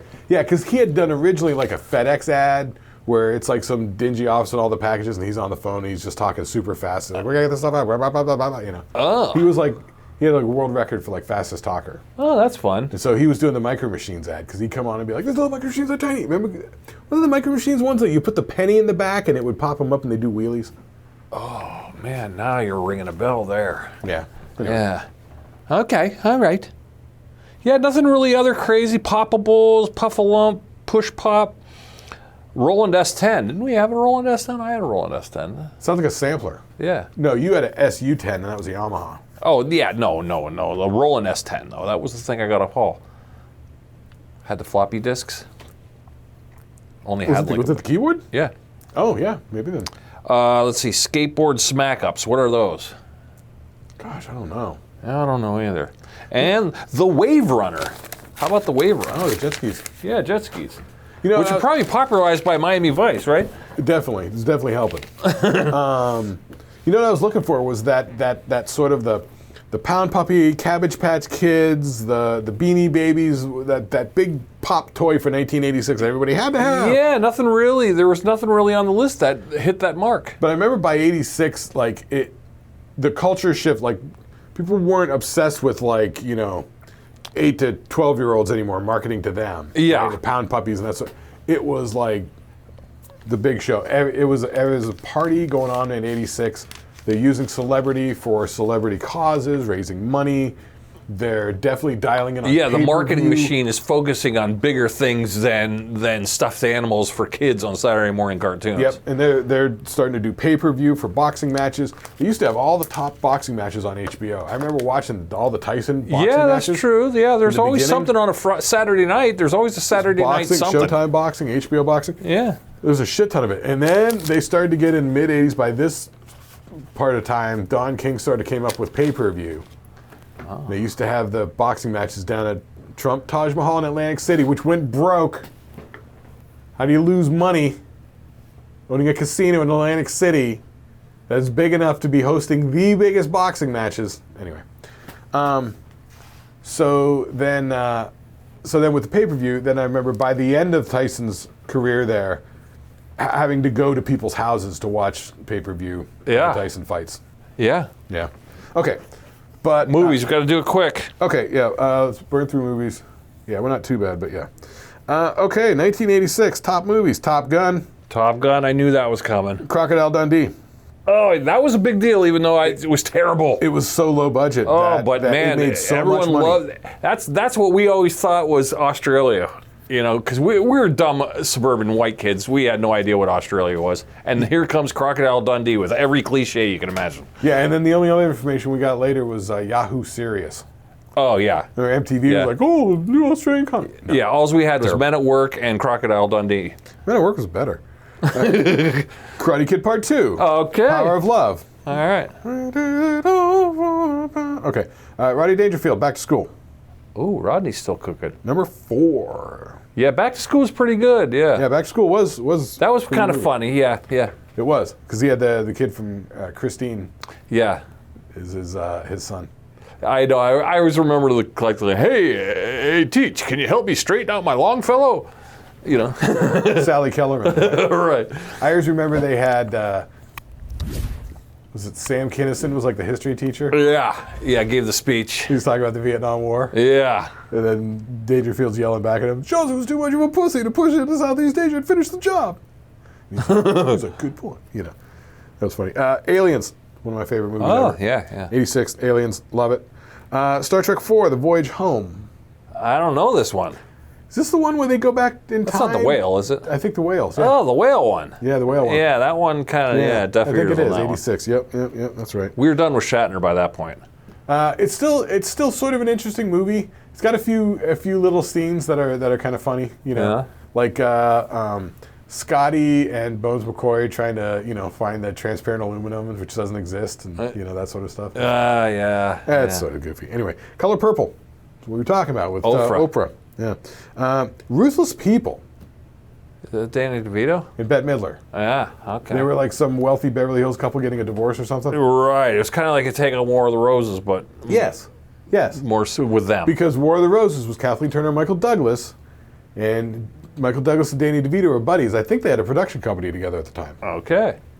Yeah, the divorcing wife trope and husband with a lot of money was always a 80s. Yeah. Remember Death Becomes Her? Sure. I think that's next year. Oh, yeah. Bruce Willis and Yeah. Meryl Streep and Goldie Hawn. I watched a little documentary about Goldie Hawn. It was interesting. Ferris Bueller's Day Off. Of course. That's a layover from last year. Oh, you're right. It is. That Still good, though. No. It came out did it June, just come out? June '86. Yeah, that was a big deal. It was a huge deal. Yeah. I still like the idea of it being Groundhog's Day scenario because it always seemed that way when I was watching it. Like I was like, Like, why does Ferris pull all how does Bueller pull all this off? yeah, it's like he knows what's going to happen, and that's why back then it was like, oh, he's so cool and smooth. It's like, is this Groundhog's Day scenario? Then he's what's not he so doing? smooth and cool. Yeah. That's a lot more sort of desperate. All right, Down and Out in Beverly Hills. Sort of the same thing as Ruthless People, but this time it's Bette Midler and Richard Dreyfuss. Okay. I remember he was a guy who owned a factory that made wire hangers. Okay. I think he was like upset about the Moby Dearest movie because he's like, this is going to put us out of business. Oh, Jesus. Anyway, the gold, because that was their thing. They sort of lost their business. Yeah. And then they were The no wire hangers. Nick Nolte was in it too. Yeah. Okay. Anyway, The Golden Child. Wow. Oh gosh, yeah. With Eddie Murphy. Yeah. That was kind of a terrible movie. It was. That was the first sign of he can make a flop. That beats Out of Africa. Ooh. Robert Redford, Meryl Streep. Oh, yeah. Something about Africa.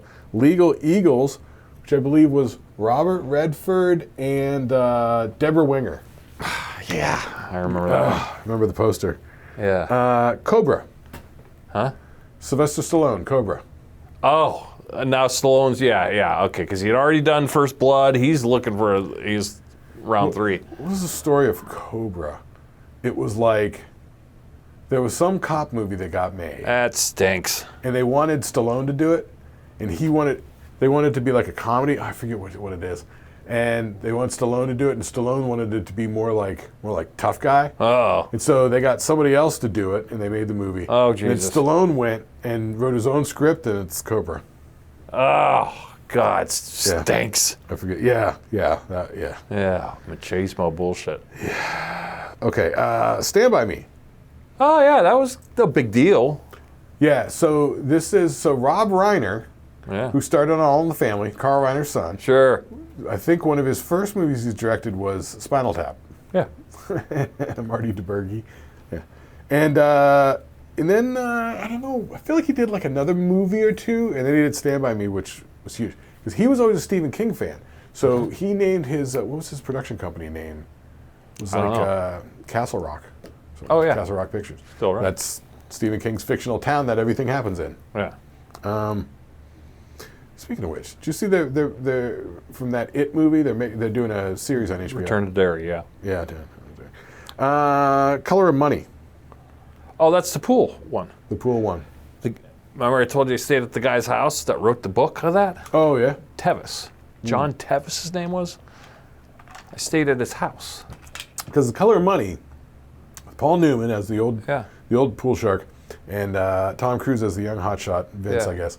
Because I always remember that Ben Stiller parody of it. It was so funny. Remember that when I called you from that Airbnb? I'm like, dude, I'm staying at this dude's house, and he's an artist, or he's an author apparently. Yeah. And then I looked up his books, and it was the guy who wrote that book. Is that Chicago? No, we were in the middle of Ohio. We were in like Strathburg, Ohio, somewhere nice. weird. Yeah, some weird. Yeah. So Color of Money is apparently a sequel to The Hustler. Yeah. Where Paul Newman's a young hotshot and Jackie Gleason is ostensibly Minnesota. Same guy. That same guy who wrote that. Also wrote the War of the Worlds. Or what was the one with not War of the Worlds? The Day of the Earth. No. It was the one with Tom Cruise. Remember with the alien? That was the War of the Worlds remake. The Steven Spielberg one? Yeah. Oh, did he write that? He wrote the book too. Yeah, the book. No. The book was written by H.G. Wells No. in the 1890s. Yeah. No, then it's a different one, but it was kind of similar. I mean, he wrote the screenplay. Oh. Yeah. Yeah, but The Color Money was the thing. The pool. That had that Eric Clapton song. It's in the way that you use it. Which that was the guy who was hustling with Minnesota Fats. Yeah. Well, that was the old movie with Jackie Gleason with Minnesota Fats. Yeah. But yeah, something like that. I never actually saw it. I don't know. It's all right. It's cool. Renee Russo, I think, is the girl in it. Yeah, it's fun. Police Academy 3. Back in training, probably. Gutenberg. Probably. Yeah, they went out on patrol and then they went back to school. An American Tail. Remember Fievel, the animated thing? Fievel the Mouse. Okay. Fievel Mouskowitz. About Eastern European Jewish mice immigrants moving to New York City in the 1800s. Could have been problematic, but they chose it to make cartoons. Poltergeist 2, The Other Side. Oh, yeah. And didn't the girl who played Carol Ann died halfway through this? No, that's the third movie. Oh, is it the third one? Yeah, the third movie. She's getting older. She's not quite as cute here. Right. The third movie was in the skyscraper with Tom Skerritt and Nancy Allen. That's right. Tom Skerritt. So it's all about the mirrors and stuff. This is the second one where we get the walking dude, where we get Kane. Yeah. Anthrax wrote the song Among the Living. Follow Me or Die. Yep. I'm the walking dude. So we get Kane's backstory, which is a pretty cool backstory. It's pretty fucking Yeah, there was dark. parts in Poltergeist 2 that was like, all right, that's kind of cool. That's kind of cool. There's a couple reheat the nacho moments, but for the most part, it wasn't bad. Remember he's drinking the tequila and he drinks the worm and then he throws it up and it becomes a thing with like no arms and legs. Right, yeah. Fucking disturbing, man. That was cool. Yeah. That was good. That was a good flick. Because Poltergeist, once again, We didn't know anything about it when it came out. That was an HBO discovery. Yeah. And then it's like, that's great. And then now they came out with the second one, and it was like, we want more of that. And it kind of did give you more, because it gave you more context for the first movie. The first movie, it's just ghosts. Right? Yeah. But then the second movie, you find out who the ghosts are, why they're there, what their whole backstory motivation is. Yeah. Well, I'm not going to say it's recommended, but it's not super painful. It's not painful. It's sort of an iffy movie, but there's a few great scenes, and if you buy into the whole story of what's going on, You got to grade it on the curve a little, but it's fine. Because like when you watch that one with that backstory, then you go back and watch the first one with the knowledge of what's going on, and then it's like, oh, this is fucking creepy. Yeah. Because at first, when you watch a Poltergeist, it's like, oh, it's just ghosts. And They moved the headstones, big deal. Then when you find out like the malice behind it, and it's like, that's cool. I dug it. Short Circuit. Oh, Johnny Five. Johnny Five. The robot. I saw this. Did you see this with me? I was up at the mall, and they had the market research place. And the market research place grabbed me. Yeah. And were you with me? Because you and I hung out at the mall. Yeah, but I don't think I've seen. I know I didn't see the Johnny Five. Maybe it was with another friend of mine. And they pulled us into the room, and they actually showed us the whole fucking movie. Wow, you got a free movie out of it. We got a free movie out of it. They're like, you want to watch a movie? We're like, yeah, all right. And they're like, this is a movie that isn't out. And I remember they showed it to us, and they asked us our opinion, and we gave our opinion and shit. And then it was like a year and a half before that movie came out. Wow. And I forgot about the movie. And then it came out, and I'm like, hey, I saw that. Wow, that'd be kind of cool. No, I would remember that. No, that never happened to me. Yeah, it must have been with one of my other friends or something. Yeah, Short Circuit, Johnny number 5. Pretty in Pink. Okay. Peggy Sue Got Married. Remember this one? It rings a bell. Francis Ford Coppola directed it, starring Kathleen Turner and Nicolas Cage. Okay. It's sort of a time travel movie. Oh. Kathleen Turner is like, divorced mom with kids. She hits her head, and then she wakes up and she's back in high school. And her high school boyfriend is Nicolas Cage, who she really loved at the time, but she thought he never amount to anything, so she broke up with him. And the second shot at love. Yada yada. Time traveling sort of thing. Yada yada. About Last Night. I don't know what that is. Demi Moore. Okay. Jim Belushi? Is that crazy? I don't know. I remember, but I didn't watch it. Running Scared, Billy Crystal, Gregory Hines. That's from 80. No, that's 86. The Fly. Oh, the movie adaptation of The Fly. David Cronenberg with Jeff Goldblum and Gina Davis. When was the last time you watched that? It's been a while. It was, since the 90s. I haven't seen it since the 90s. I watched it not too long ago. You should watch it again. Is it worthy? Dude, it fucking holds up, man. Yeah? It is just as disturbing, if not more now. Yeah. Now when you watch it, you're like, oh my God. Like, it's really? gross. Yeah. Oh, body horror. David Cronenberg. That's a great movie. The Money Pit. Oh, yeah, that was the house. Tom Hanks and Shelley Long. Yeah. I saw that in the theater. Yeah, that's likable. Gung Ho. I don't know. This is one of Ron Howard's early directed movies with Michael Keaton. Okay. About the auto workers in Ohio. The Japanese company buys them. Yeah. Based on a true story. Yeah, Norm's in it. George Wendt. Heartbreak Ridge. This is a Clint Eastwood war movie. Of course there's a Clint Eastwood. Every week there's a Clint Eastwood movie. Hannah and Her Sisters. All right. This is where Woody Allen starts going all New York, condo living, ass sniffing. All right. Nothing in Common. Another Tom Hanks, Jackie Gleason. All right. Tom Hanks was all over it in 86. All right. Three Amigos. Oh, we talked about this in Chevy Chase Land last week. Yep. Three Amigos is a great movie. That was one of those slow burn. Not super great, but okay. Nobody saw it in the theaters. And it would have been an all-right sequel, too, if they would have done it right. HBO. Yeah. Because I just remember when it was coming on HBO. They ran a shit ton of promos for it coming on HBO. They had behind the scenes making of, all over the place. Okay. Soul Man. Ooh, that's problematic. That's what's his name? What's his name in blackface? C. Thomas Howell. Yeah, C. Thomas Howell in blackface. Yeah. So he could get into college problematic. On affirmative action. Oh, really bad now. Murphy's Romance. Sally Field, James Garner. Yeah. Wildcats. Goldie Hawn teaching high school football team. Yeah. Jumpin' Jack Flash. Heartburn, which is Jack Nicholson, whatever. Jewel of the Nile, there it is. There it is. in the Stone sequel. Told you. Iron Eagle. Louis Gossett Jr. and that Jason Gedrick kid. Oh, yeah. Children of a Lesser God. Is that Marley Matlin? Yeah, the deaf girl. Yeah. Little Shop of Horrors. And this is the remake. Oh, is that with Rick Moranis? This is with Rick Moranis. Yeah. This is where Steve Martin is the dentist. Oh, yeah. Because I think in the original movie of Little Shop of Horrors, Jack Nicholson's the dentist. I don't remember. I've never seen it. Yeah. Anyway, Great Mouse Detective, which is Disney doing a Sherlock Holmes takeoff. Rocky IV, number 42 for the year. Rocky IV. Rocky's dropping off. Yeah, not into it. Yeah, Cobra got higher than that Rocky IV. Right? Cobra stinks. Although, wait, to be fair, no, Rocky IV is from 85. That's why it's so low. Oh, okay. Okay. Well, then it's hanging in there. Yeah, big time. That was the Ivan Drago one. Tough Guys. Remember this? No. This is like Burt Lancaster, Art Carney, you know what I mean? 4 old guys. That sounds painful. I think. Something like that. Lady and the Tramp. FX. Remember FX? Oh, that was, FX He was like a movie it's a makeup whodunit guy. thriller kind of thing. Yeah, but he was a movie effects makeup guy. Yes, I do cool. remember that. That's an HBO watch, I remember. Yeah, it was. Totally. Friday the 13th, part 6? Okay, sure. Already. 6. House. Remember House? With William Catt? Huh.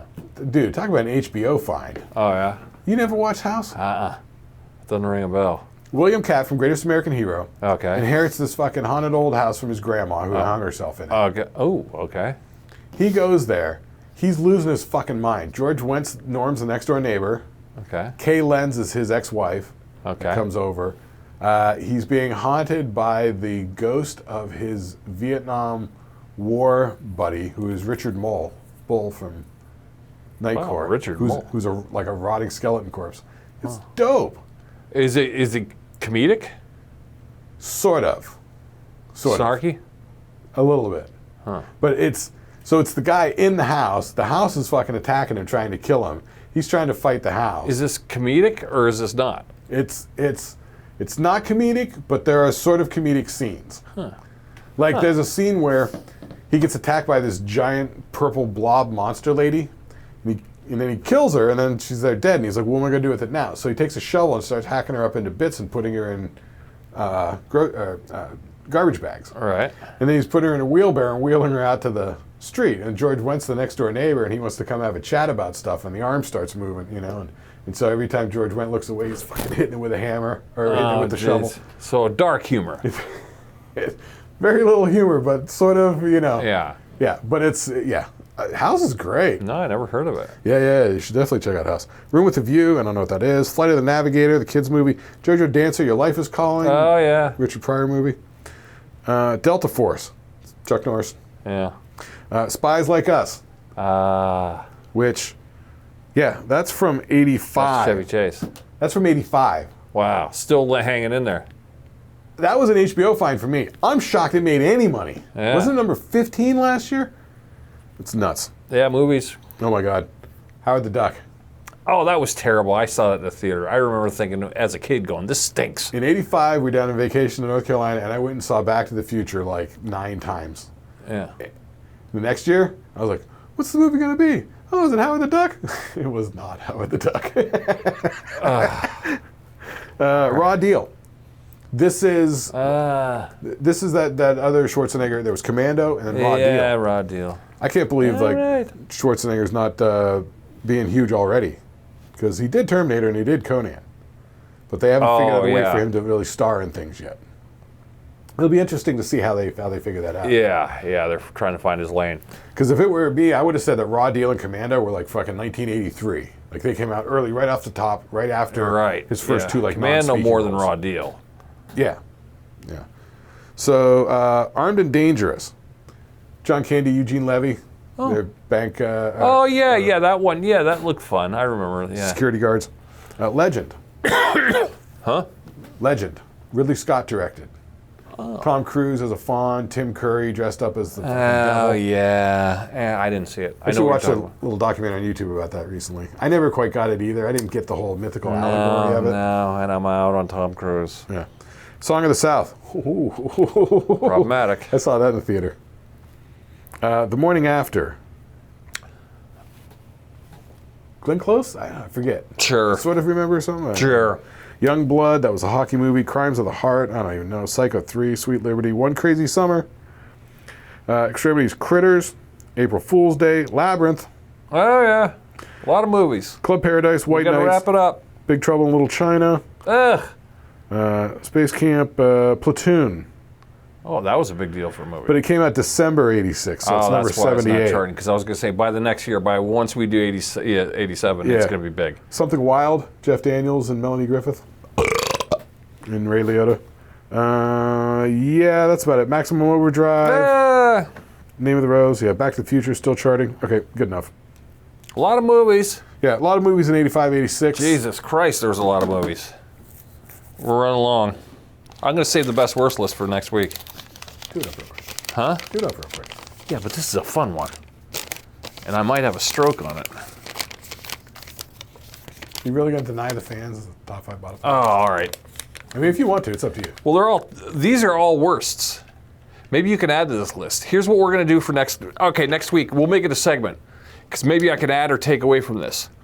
These are the worst songs in songwriting history. Wow, objective or subjective? Well, these are ones that could give Aaron a stroke. So they're ones I hate, and I'm not coming at it from a like, oh, I hate the song because it's overplayed. Like, okay, here's one that I could put on. I could easily put, like, say, oh, Europe, the Final Countdown. But that's actually not a bad song. I mean, even though I hate it. So that's not going to make the list. It's subjective. That's right.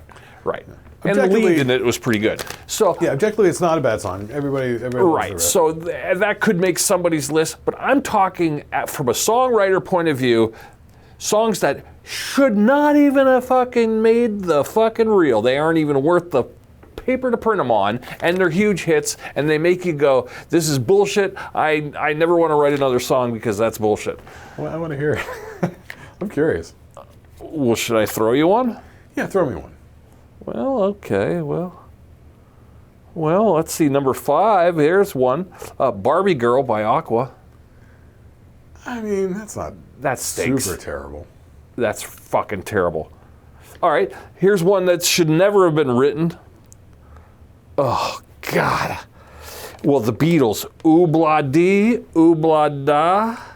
I'm kind of with you on that one. That one is just pointless. Yeah, that one just sounds fucking dumb. Pointless. Yeah. Stinks.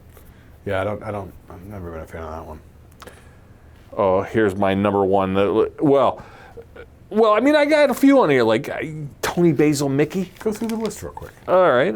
Well, number 5. All right, number 4. Shouldn't have been made. What was number 5 again? Barbie Girl. Barbie Girl, okay. Okay, number 4, I'll go Mr. Roboto by Styx. Okay, I agree with you. That fucking stinks. I agree with you. And the music is almost tolerable musically, but those words are just so bad, and it's such a shitty concept that you just go... I hated it when I was 10. Yeah. It made me sick. I was like, ugh. And I was awful. at Easy Sell at 10, and that made me mad. Oh, no. All right, Mickey, Tony Basil. Is that number 3? Yeah. Okay. Terrible. This one, I just heard the other day. This is what made me make this whole list. Although, wait, I heard that Mickey by Tony Basil is actually some sort of remake of some other song. It was a very not well-known Well, here's song. another one that should not have ever been written. This is why I made the whole list, because I hate this song with a fiery passion. This is number 2? Oh, this is my number 2. Holla Back Girl by Gwen Stefani. I don't know it very well, but I believe there's not much to it. It's really bad. There's not much to it. No. She even spells out the word bananas in it. B-A-N-A-N-A. It's bananas. And then the video is her dancing, then her and her posse of Japanese girlfriends. It's problematic on many levels. It stinks. The song stinks. It stinks. She stinks. I hate it. I smell almonds. Wait, was that the hair burning? Right, I'm going under. It's the big one, Weezy. Those Carmine. Right, this is a big one. Is that hair burning I smell? Yeah. The fucking egg salad in his mouth. But the worst one has to be, and I don't even know why it's a hit and how it even happened. You got to admit, the Baha Men, Who Let the Dogs Out. Sure. that is songwriting crapola. It stinks. It should not even have been, and it's the hugest hit in the world. And you say those guys are living. I mean, that got everywhere. It did. It's I mean, that's up there with Baby Shark. I think my girlfriend told me the Brazilian translation of "Who Let the Dogs Out" makes absolutely no sense. Oh, really? They don't understand it. They don't know when they're going "Who let the dogs out" and they go "Who," like that dog barking. They don't know what they're saying, so they made up some other thing that's popular down there. Wow, super awkward. Yeah, it's funny. So I had a lot of ones that could have made the list, but they didn't because. Like, go through those because I almost have like 5 in my brain that are fucking terrible songs. You may not even know, but I'd be curious to see. Well, of course. Okay, let's hit the hair bands. A couple hair band songs. Warrant Cherry Pie fucking stinks. Yeah, I hate that one. The words are fucking so horrible that's up there with Poison's Unskinny Bop, which is their song about screwing fat chicks. I used to not mind Unskinny Bop. I thought it was better than Look What the Cat Dragged In. I like Look What the Cat Dragged In because conceptually, but conceptually, Unskinny Bop is like, oh, you're trying to skirt the word that you're cool because you bang fat chicks. I mean, it stinks. Well, they're idiots. Isn't Unskinny Bop a euphemism for fat fuck? Yeah. They're fucking fat. Which, Queen covered it with Fat Bottom Girls. Yeah, but at least they did it in a tasteful manner. Ish. And maybe it comes across a little better coming from the mouth of a gay man. But when it's a heterosexual, long-haired dude... But I never looked into who actually wrote that one. Maybe the drummer wrote it. Maybe. I don't know. All right. Or maybe that was the one song written by the bass player. Oh, this one makes me really mad. Okay, how about Ricky Don't Lose That Number? Steely Dan. Yeah. It's gotta go. Gotta go. Get it out of there. Get it out of there. Now, I almost put on there, Starship Built a City's gotta go. That's fucking gets me mad. Gets me mad. Yeah. I got, Rock Me Amadeus by Falco. Okay, yeah. We got to get into some of the Falco stuff. There's got to be some Falco there. Yeah. Actually, Rock Me Amadeus wasn't as bad as Der Karmasar. Oh, I forgot about Der Karmasar. Right. Both are It was the After the Fire version. I let them slide for a while because they're German, but still, come on. You want to play in the American market here, you got to make a little sense. Because who covered Der Karmasar? Oh my God, who? Somebody covered that? Well, it was After the Fire did it, and then didn't Taco do it or something like that? The guy that did Putting on the Ritz? No. Who's the guy that did Rock Me Amadeus? Falco. I think he did it. Ew. I think he covered it. Don't turn around. Dark Karmasar. Yeah. I think Falco did it, but originally it was some band called After the Fire. Well, they stink. Yeah, that's about what I got on there. Let's see. Sunglasses at Night is up there too. Corey Hart, Sunglasses at Night. Yeah, but that's not too bad. It sort of had kind of a cool groove, had good production. At least that you could sing along to it. The lyrics were kind of silly. The music was kind of alright. So I would say wacky songs like I've Got a Brand New Roller Skate, You Got a Brand New Key. I fucking hate that. I don't even know what that one. That really? Sounds that was from like when we were horrifying. Kids. Yeah, that's when we were kids. It's like a 70s one. I've got a brand new pair of roller skates. You got a brand new pair. No, God, no, boy, that would give me a stroke. Starland Vocal Band, Afternoon Delight. Hate that. Oh, that, yeah. Remember a song called Dog Police? No. Dog Police. Oh, God. Dog Police? Seriously? Look it up. That'd be like a horrible bad name. You used to see the music video. Oh, my I think God. that was the band name. Really? I think it was the name of the band, the song, and the album. You mean they're called the Dog Police? It was Doing the Dog Police? It was sort of a goofy, almost like a video project sort of thing. Like early 80s, like 81, 82. Wow. You should see the music video. Really? I can pull it up and show it to you real quick before we leave. Dog Police. Ugh. I'd say that I'd put a snippet of it in the video, but we'll probably get an issue for it. Just look it up. Dog Police, Dog Police. If you guys can think of any more songs that might give me a stroke, go ahead. Well, I got a couple. That Putting on the Ritz was pretty bad. You think? The video was all right, wasn't it? Wasn't it all black and white and noir? Sort of.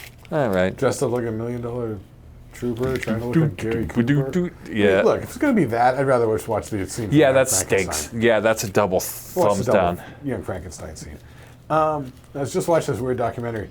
Remember that song from Ferris Bueller's Day Off? Oh yeah. Oh yeah, no. Where it's like. I don't know how it goes. Oh my god! It's also. Oh yeah, doom doom doom doom doom doom doom doom. Yeah, chicka chicka. That's it. All right, it's in all the movies. Yeah, it's in the commercials. It's fairly terrible. Yeah, it's public domain now, so you'll hear it. In Is like, it? Yeah, oh yeah, you'll hear it in like M&M's commercials and dumb shit. You know. No, I think they just license it out all over the place. Oh, I was just they? watching the documentary about that band earlier today. Yellow, they're called. Oh really? They're not even a band. They're just yeah. Well, they're sort of like arty people. Like the one guy was like a guy who had spent years sort of making his own like sample tape library and stuff like that. So he was just making sounds and putting them together. Then the other guy was this sort of like conceptual artist entrepreneur. Oh, guy. you can almost hear it in there. Yeah, Yeah. it sounds like let's slow the tape down. Yeah.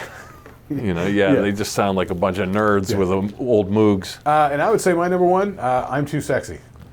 Oh, I forgot about that one. Yeah, and equally as disturbing is the video because the shirtless dudes are just like, yeah. Okay, I mean, I can handle shirtless dudes, but that's kind of weird. It's just like, settle down, dude. Yeah, it's like, Put your shirt coming on a on, little calm strong. down. You're a little strong here. Settle down. Yeah, it's a little much. A little much. Is that 5 for me? I don't know. Yeah, I don't know, but that's a good list. See if you got any more, guys. Come on, let's have put a it in the stroke comments. together. Yeah, I wanna Let's hear all it. stroke out together. Oh, yeah. All right. Well, thanks for tuning into the Shlicketty Dudecast, guys. We out, yo. You gonna end it there? That's how you're gonna end it? We're gonna do it. Listen, like it, subscribe, watch the show all the way through, tell it to your friends. We got audio Dudecast. We do. Yeah, get those audio episodes. Our count stinks. Is it? Yeah, we're Yeah. getting 0. Grab them, download them, put it on your phone, take it with you if you don't have internet access. Do your grocery shopping, run your errands. Put us on the iPods in your ears, and we're right there with you. Yep. All right. We'll see you next week.